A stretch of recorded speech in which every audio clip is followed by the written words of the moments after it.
Neste módulo, nós vamos proceder à análise da resposta em frequência do motor de corrente contínua de excitação independente. Meu nome é André Augusto Ferreira, sou professor do Departamento de Energia Elétrica da Universidade Federal de Juiz de Fora. O modelo do comportamento dinâmico do meu motor de corrente contínua pode ser representado por esse diagrama de blocos. Para proceder a essa análise em resposta à frequência, eu vou admitir que a minha entrada é uma forma de onda senoidal periódica. Se esse meu sistema é linear invariante no tempo, a minha saída também vai ser uma saída senoidal periódica no tempo, de mesmo período da forma de onda de entrada. O que vai variar é a amplitude da saída em relação à amplitude da entrada e o deslocamento de fase entre essas duas formas de onda. Eu posso esboçar essa resposta frequência em termos do diagrama de Bode.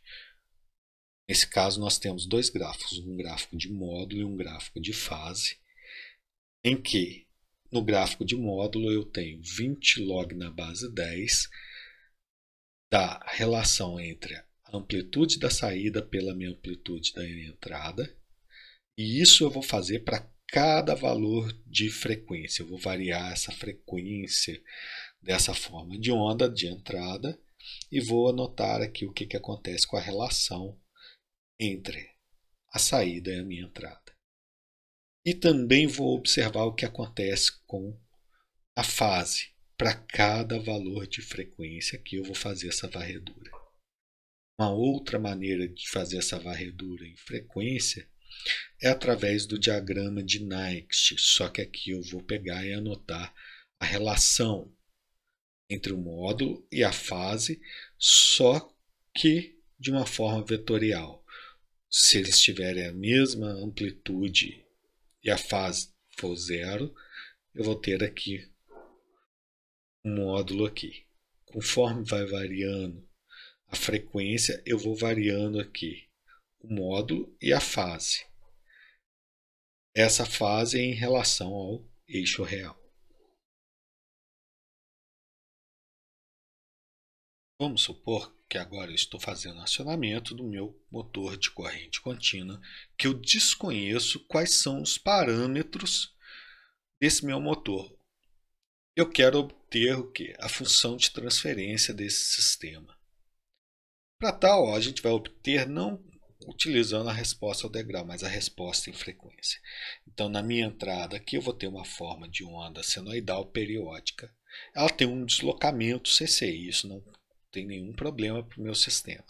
E eu vou observar aqui na minha saída que também eu tenho uma forma de onda senoidal, só que a diferença entre elas é a amplitude e a fase entre essas duas formas de onda que representam a minha entrada e a minha saída.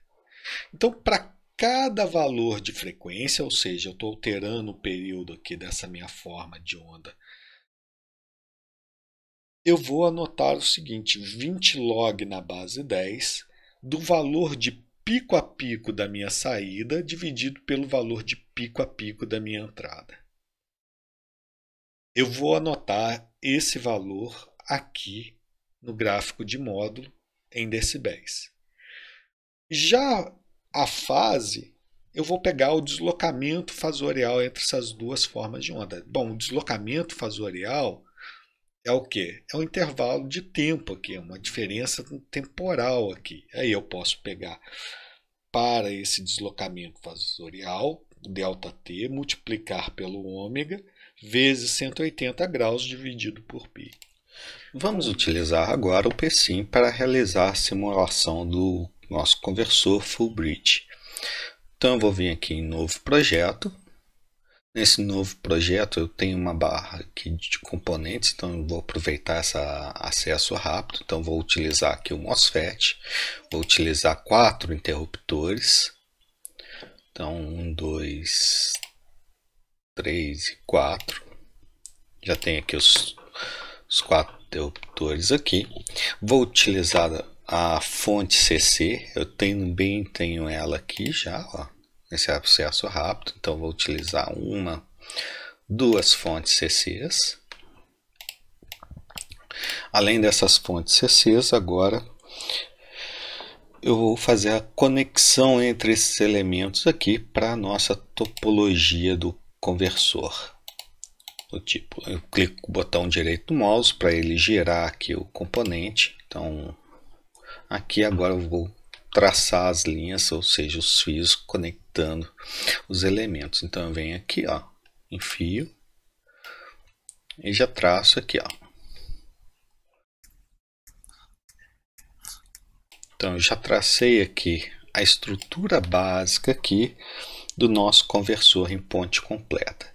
Além disso, eu posso vir aqui agora e colocar um medidor aqui. Esse medidor eu posso traçar aqui as conexões dele aqui. E eu preciso fazer o acionamento desses meus interruptores. Para fazer esse acionamento dos meus interruptores, eu vou vir até aqui, vou pegar esse componente aqui, ó, que na realidade é uma interface para ligar e desligar os interruptores. Então eu preciso de 4 interfaces.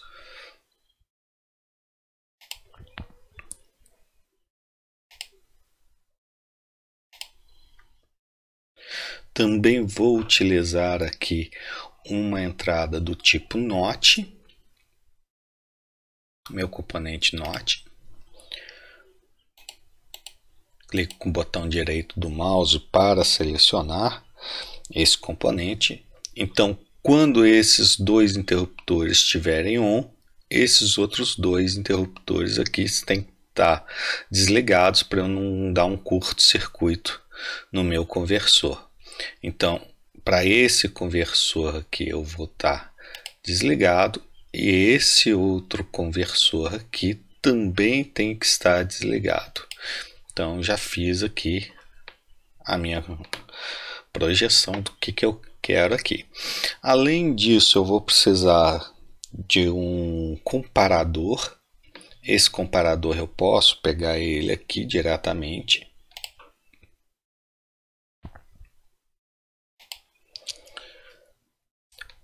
Esse comparador é o que vai me permitir gerar a forma de onda PWM. Então, eu vou utilizar uma forma de onda triangular aqui e uma forma de onda CC aqui.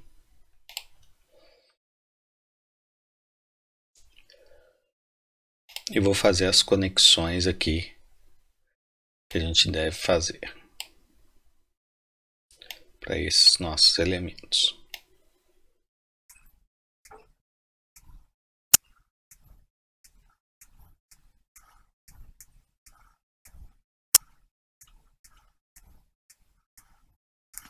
Vou colocar aqui um terra aqui também.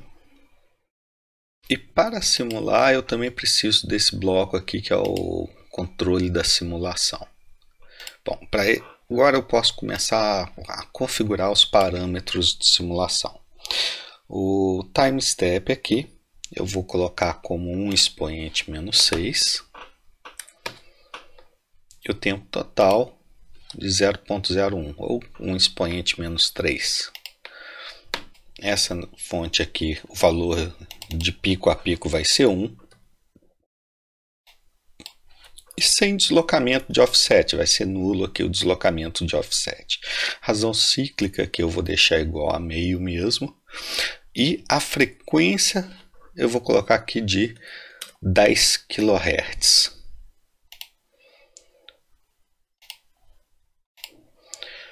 Já aqui vai ser a minha razão cíclica. Eu posso colocar aqui até o D aqui. E a amplitude aqui eu vou colocar 0.5. Vou até colocar aqui para mostrar aqui. Na hora que eu clico nesses botões, que são para mostrar esses elementos na minha simulação. Então aqui eu tenho a minha razão cíclica igual a 0.5. Bom, essas fontes aqui eu vou colocar duas fontes de 24 volts.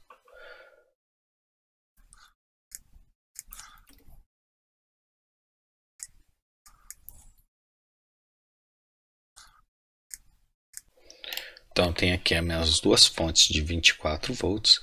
Essa aqui é a tensão que vai ser a tensão de armadura do meu sistema. Então vou colocar aqui como VA. Eu vou fazer aqui para a gente observar que a gente tem aqui as medições da razão cíclica, da trema triangular e da minha forma PWM. Então vou colocar aqui que essa aqui, esse meu medidor é o D, esse aqui é a minha triangular, que eu vou colocar VD, né? Essa aqui vai ser minha VPWM.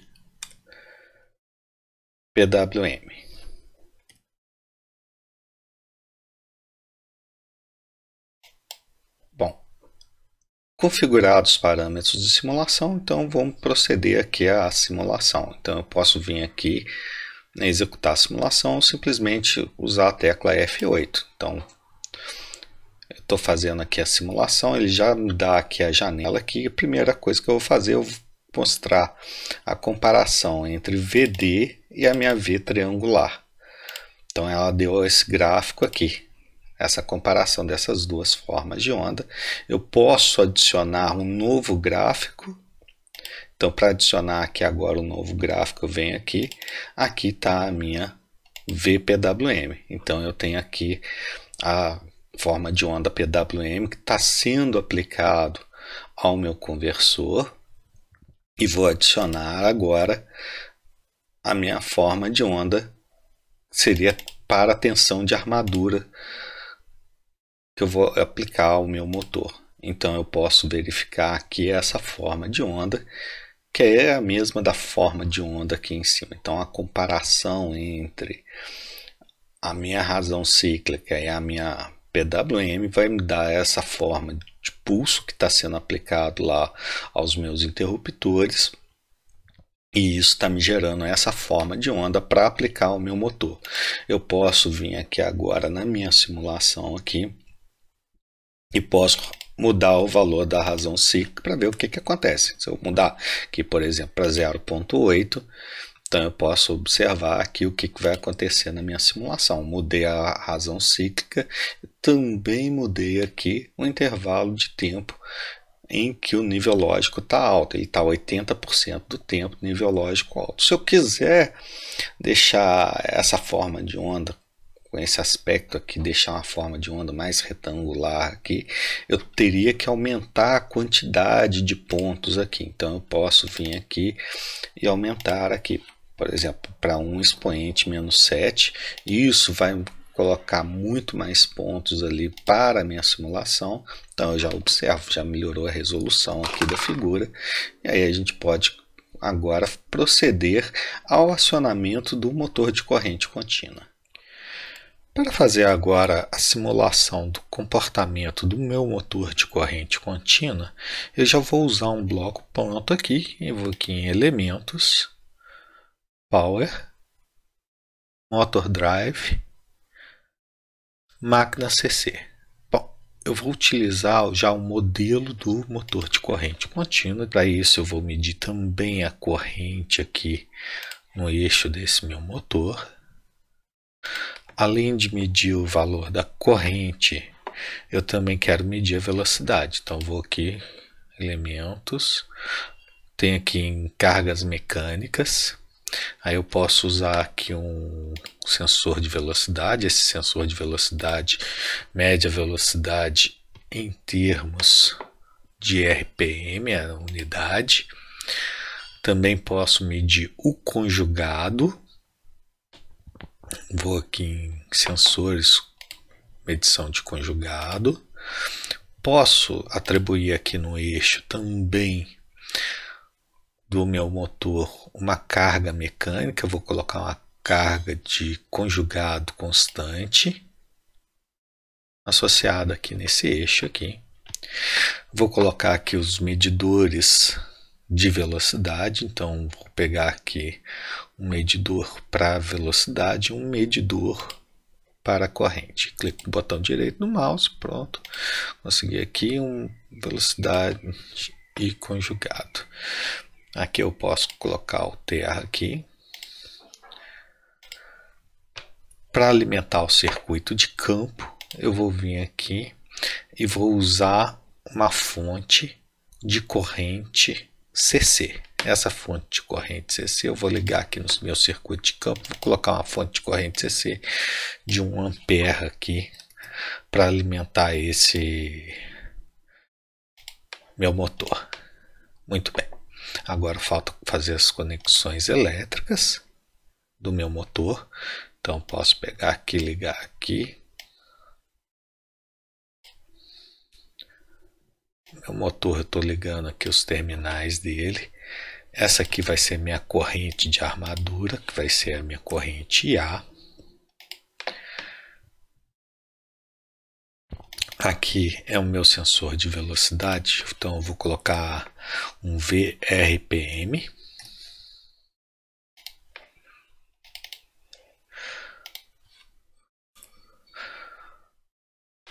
Aqui eu vou colocar um V de torque,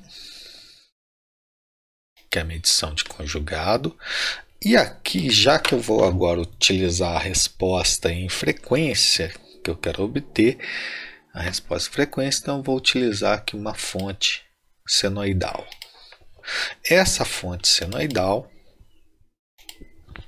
que é a minha nova VD, eu vou colocar uma amplitude de pico dela de 0,2, por exemplo, poderia ser outro valor, poderia ser 0,1.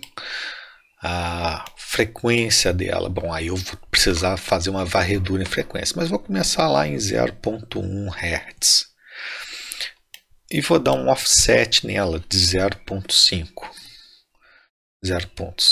Então ela vai variar de 0,7 até 0,3 a amplitude dela.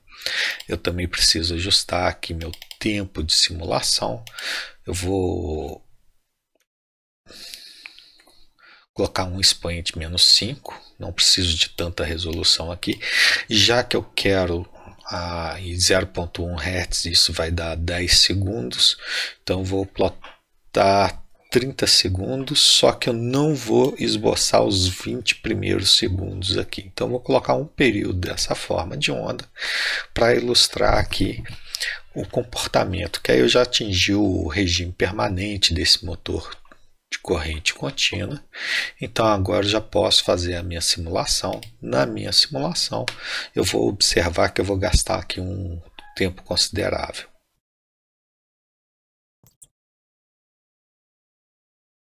Concluída aqui a minha simulação, agora eu posso mostrar aqui como estão variando aqui a minha tensão VD, é o primeiro gráfico que eu vou colocar. Então eu tenho essa forma de onda aqui para minha tensão VD.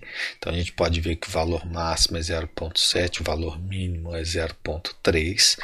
Vou adicionar um gráfico agora que seria de velocidade em RPM.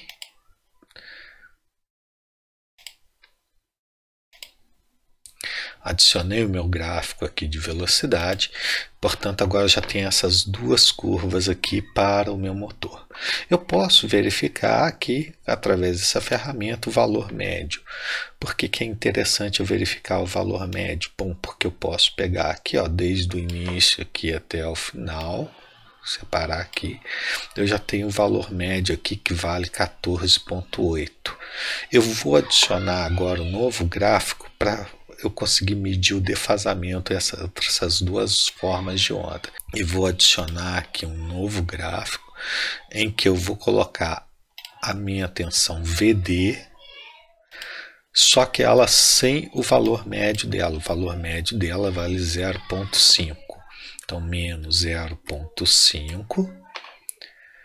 Eu vou colocar essa curva e vou pegar aqui a minha curva de velocidade em RPM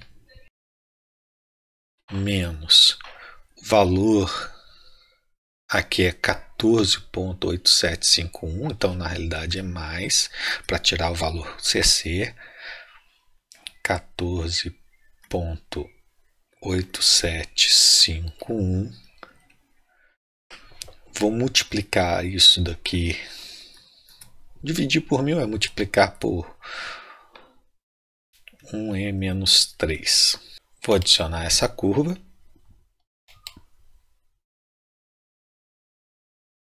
Pronto. Agora eu já tenho aqui as formas de onda de VD e VC sem o valor médio. Isso me permite agora fazer as minhas medidas para transportar lá para o meu sistema.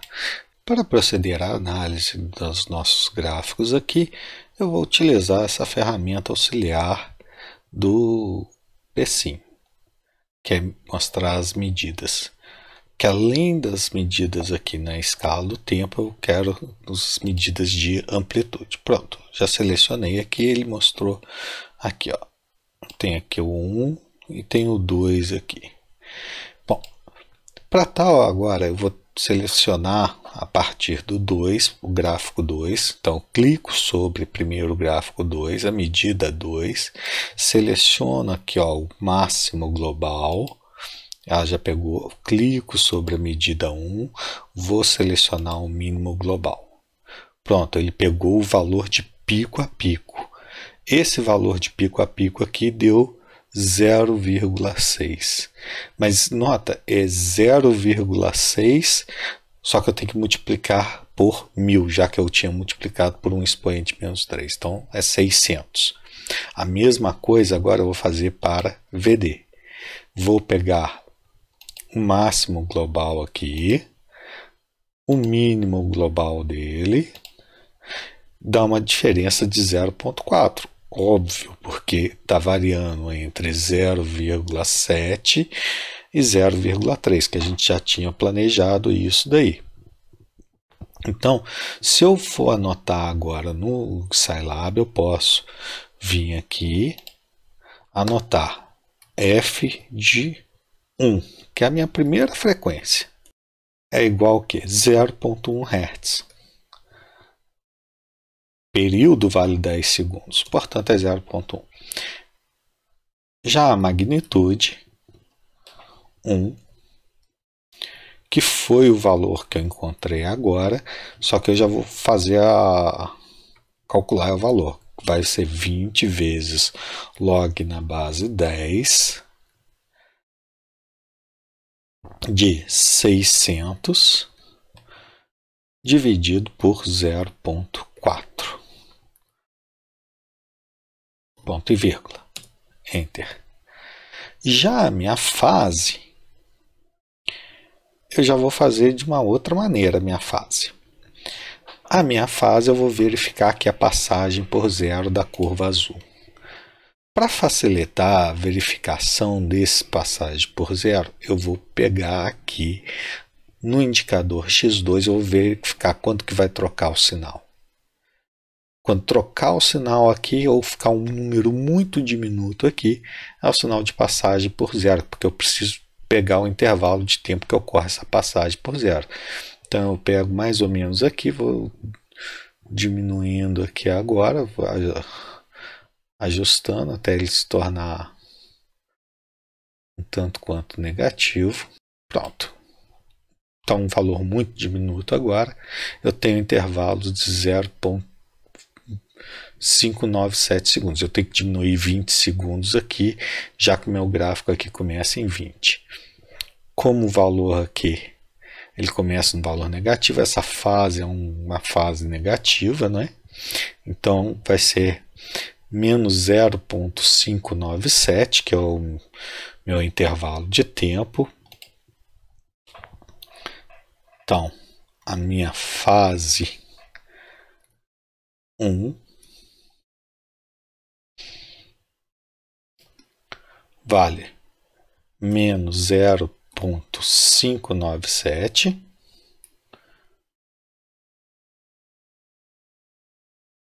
que multiplica a frequência, que é 0,1, vezes 360, ponto e vírgula.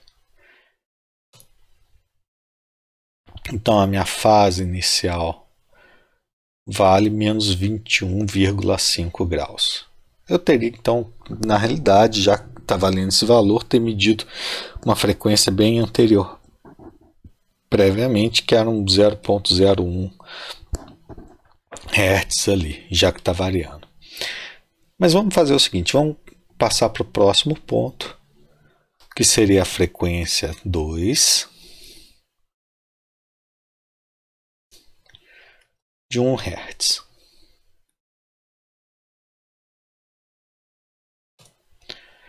Para fazer essa análise da frequência 2, eu preciso voltar na minha simulação, alterar aqui a minha frequência aqui para 1 Hz,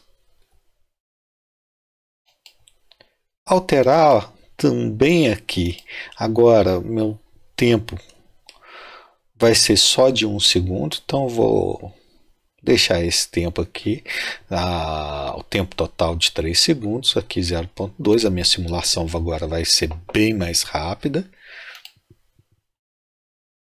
Então ele vai esboçar aqui agora a minha curva com esse novo intervalo de tempo, e aí eu preciso observar se o valor médio continua sendo o mesmo aqui para essa forma de onda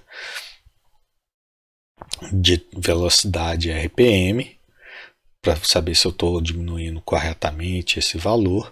Então eu posso pegar o valor médio aqui, ó, dessa forma de onda, lembrando que eu trago para cá e avalio aqui o meu valor médio. Nota que agora ela vale 13,163. Então eu vou atualizar aqui, ó.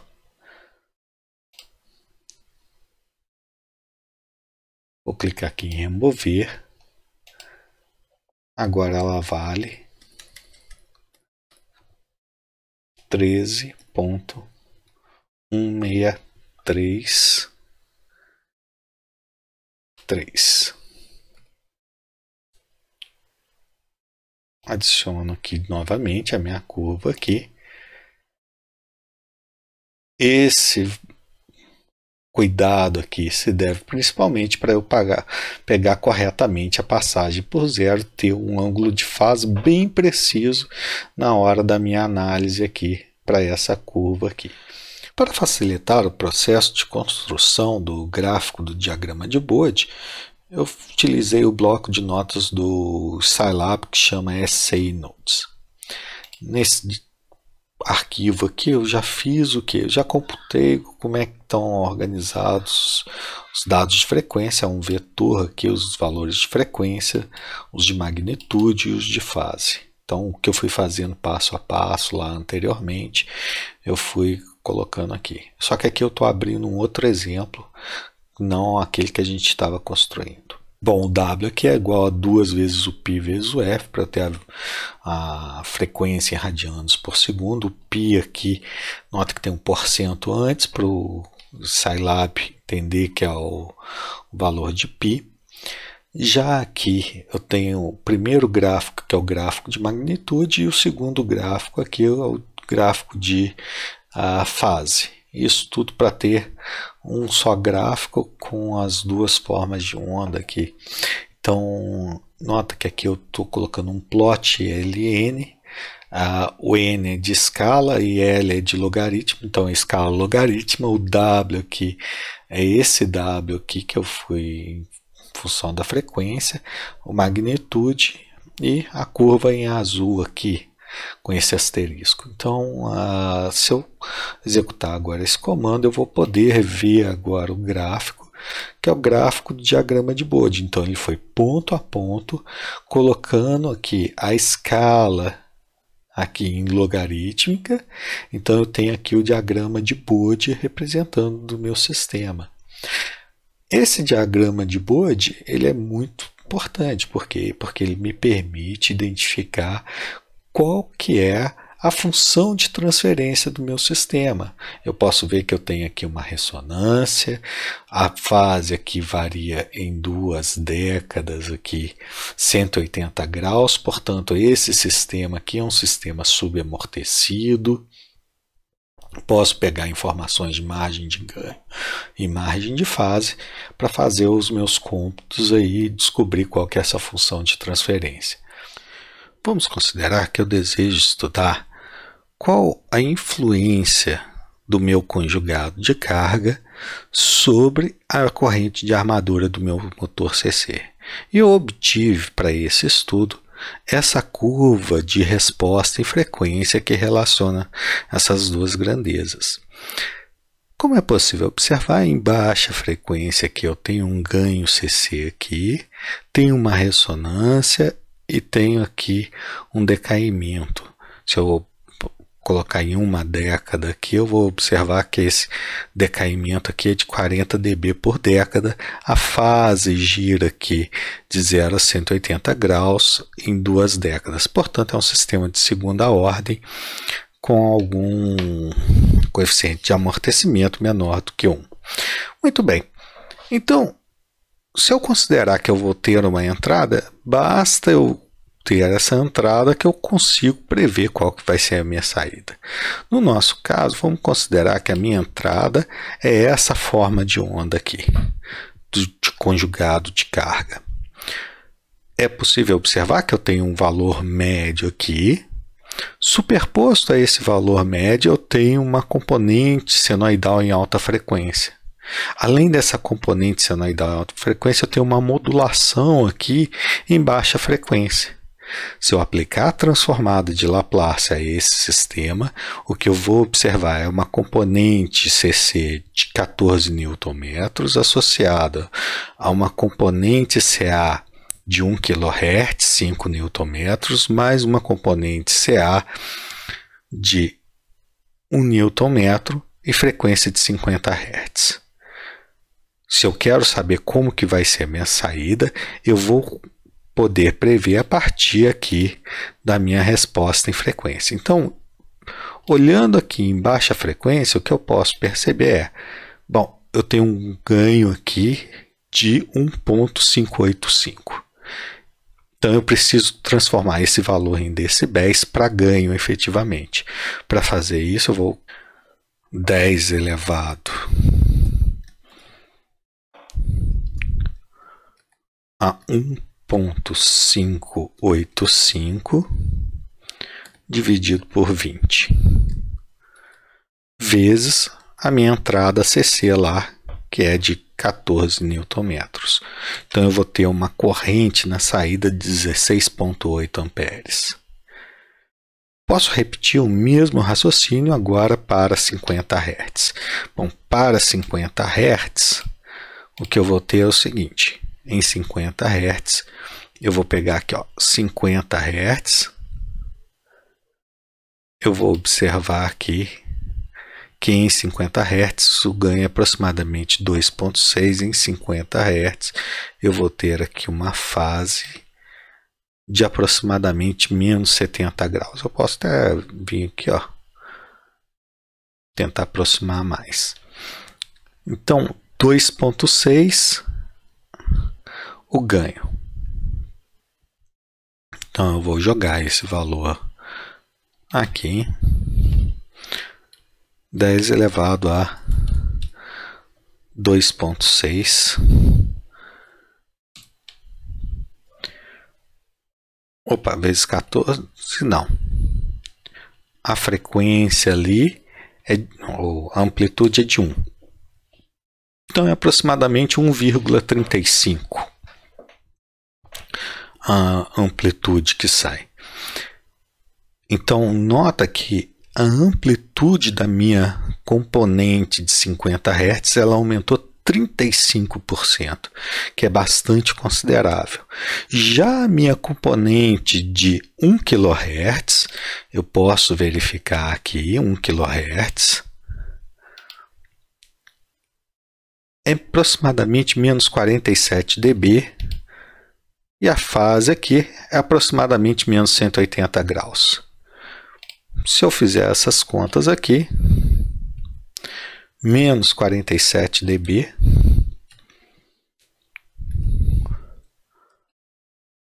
lembrando que a amplitude valia 5 Nm para a componente de 1 kHz, opa, praticamente zerou essa componente. Então, o que eu espero da saída? Bom, eu espero uma componente CC 16,8 amperes, junto com uma componente senoidal de 1,35 amperes. Se eu observar, já está esboçado aqui esse gráfico aqui. Então, o que eu vou ter é essa componente CC, mas essa componente CA de 50 Hz e praticamente desprezível aqui a componente de alta frequência. Então, o que eu vou observar na minha forma de onda de corrente vai ser esse comportamento aqui. E eu só observo isso porque a minha componente CA lá que eu tinha de conjugado de carga, ela na realidade acabou sendo amplificada, já que ela está muito próxima da frequência de ressonância. Eu fiz aqui aquele mesmo sistema que eu tenho a componente 50 Hz, aqui é a componente de 1 kHz, e aqui eu tenho o meu sistema aqui que a gente tinha tratado previamente. Então, se eu simular esse sistema, o que eu vou observar é o seguinte, que tem um intervalo inicial, esse intervalo inicial não me interessa, e está aqui ó, a nossa simulação, que é exatamente aquele sistema lá. Portanto, o que eu observo é que o meu sistema aqui é exatamente aquele sistema que eu tinha posto sem eu precisar recorrer à função de transferência. Olhando tão somente o diagrama de Bode, eu já tenho uma ideia. E esse sistema está funcionando com um filtro para outras frequências, que é essa minha planta.